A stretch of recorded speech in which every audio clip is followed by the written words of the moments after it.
doesn't even look like Trump's heart is in this one. Can someone ask him a fun question to cheer him up a bit?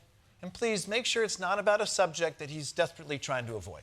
A lot of women who are survivors of Epstein's are unhappy with those redactions that came out. Some of them, entire witness interviews are totally blacked out. Kaitlan Collins, ixnay on the dead edophile pay. This is supposed to be a fun merch drop. Trying to hold the president to account is really killing the vibe here. Mr. President, why don't you answer the question in the dignified and respectable manner that we've come to expect? You know, she's a young woman.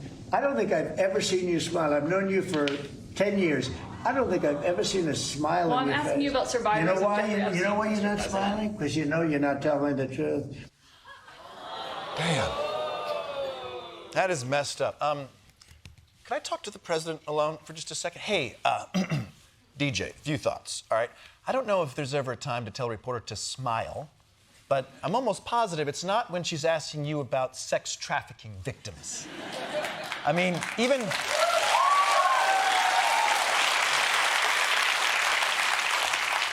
if she did smile, would that make it better? Hey, I'd like to ask you about that pedophile ring.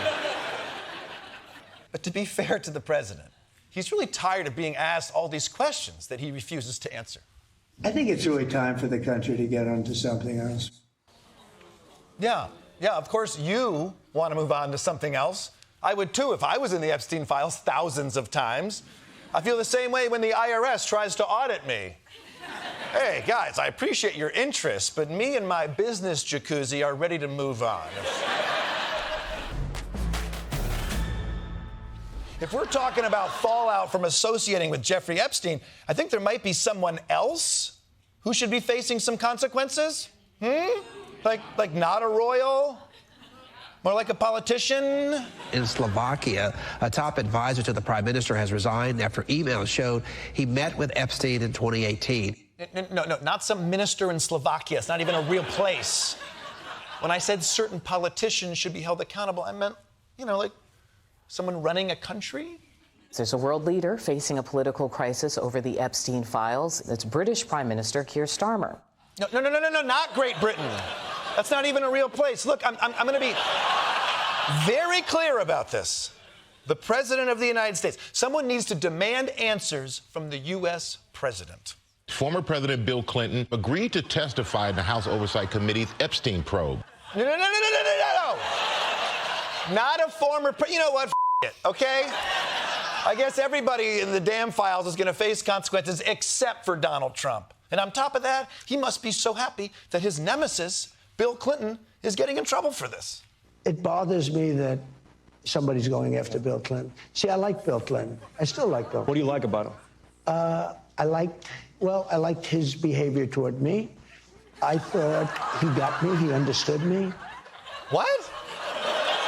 He likes Bill Clinton now? Either Trump just wants to get on Clinton's good side before he testifies about Epstein, or this is just a recognized game moment. I'd like to acknowledge that we're standing on sacred land where Bill Clinton got a Hummer from an intern. Props to the OG. I can barely wrap my head around all the twists and turns in this story. Trump is in the Epstein files, maybe more than anyone, but Bill Clinton is the only one who has to testify about it. But instead of being happy about that, Trump is upset. I feel like I'm losing my mind. This whole thing, it has me, I don't know. Discombobulated. Exactly! That's what I was looking for! That's the word! Meanwhile, over here in America, members of Congress now have special access to the unredacted Epstein files. Although, seeing how the redacted files already mentioned Donald Trump thousands of times, I doubt there's going to be anything new about him in the unredacted ones.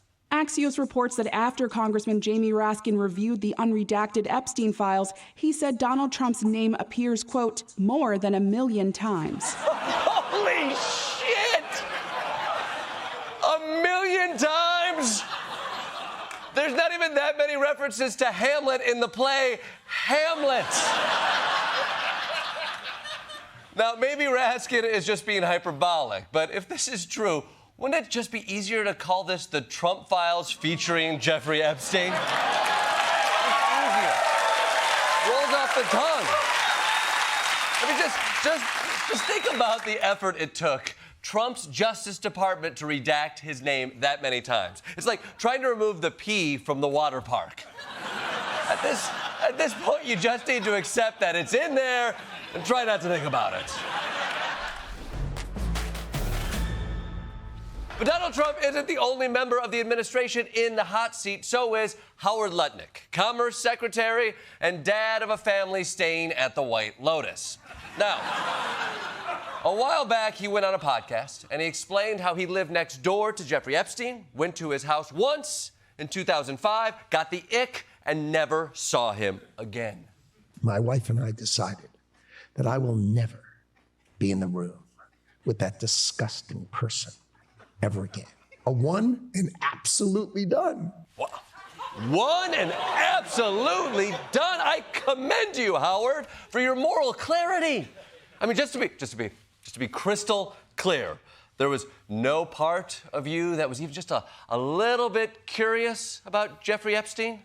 It's gross. The guy's gross. Right with my wife. He's gross. The guy's gross. It's gross. He's gross. You're right. And if a man who works every day next to Stephen Miller thinks you're gross, wow, that is truly saying something. And so, with his conscience clear, Secretary Lutnick carried his innocent heart to the Senate this morning to testify on broadband deployment. Senator Van Hollen, I see you have a question perhaps about a fiber optic cable. Why did the Epstein files show you coordinating a meeting and planning a visit with Jeffrey Epstein on his private island in December 2012? Excuse me, Senator? This is Howard one and done Lutnick you're talking about here.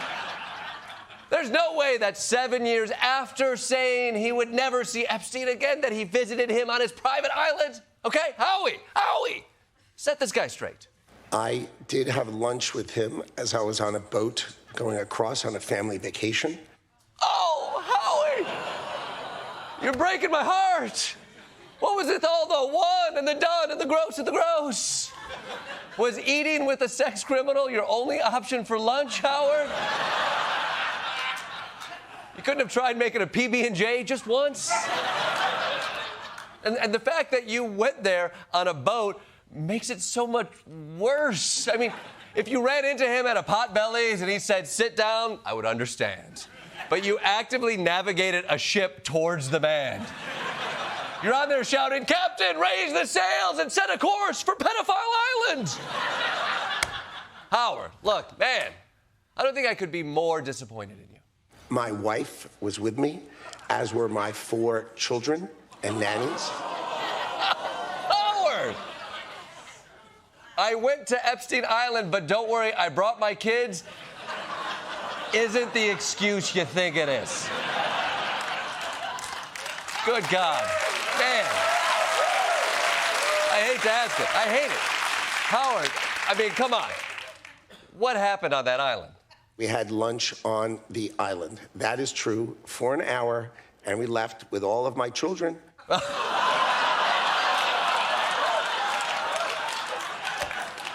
Father of the year over here. So just to be clear, Howard Lutnick went from, I never saw that gross man again, to, okay, I did visit his island, to, hey, back off. I left with all my kids, okay? I counted them. I'm the good guy here. Today, Congress heard testimony from Pam Bondi, Attorney General and woman who stresses everyone out at book club, but it's not worth uninviting her because that'll become a whole thing. Congress had a lot of serious questions for her about everything from ICE to Epstein, and I'm sure she handled them with the grace and maturity we have come to expect from the Trump administration. Are you kidding? I'm going to answer the question the way I want to answer the question. I'm not going to get in the gutter for her theatrics. Can I finish, please? I'm not being rude. I only have... She doesn't say how much money she took from Reid Hoffman, did you? You don't tell me. Yeah, oh, I did tell you because we saw what you did in the Senate. You're a lawyer, not even a lawyer. You're a failed politician, a hypocrite. Shame on you. You don't get to reclaim your time. Your time is up. This is so ridiculous. Wow. I mean, you could do something like that in Congress, but when I do it in a Chili's, I get banned for life. To be fair, though, you'd be in a bad mood, too, if you'd spent the last month redacting images of old man generals from the Epstein files. Allegedly. Now, keep in mind, this is not how these hearings traditionally go. The Attorney General used to carry some level of seriousness and gravitas. It's only recently that they'd spend a congressional hearing acting like a bratty senior who got called into the principal's office. Suck my d, Principal Gilbert. I already got to ASU. You can eat it. Now, look, her performance upset a lot of people because they were hoping for justice for Jeffrey Epstein's victims. But for Pam Bondi, there's only one victim in all of this. Have you apologized to President Trump? Have you apologized to President Trump? All of you. I find it interesting that she keeps going after President Trump, the greatest president in American history. You sit here and you attack the president, and I am not going to have it. He is the most transparent president in the nation's history. Donald Trump, the Dow right now is over. The Dow is over $50,000. I don't know why you're laughing. Hold on. Oh, okay, hold on. Come, if you're going to embarrass yourself on national television like that, at least win a bronze medal first.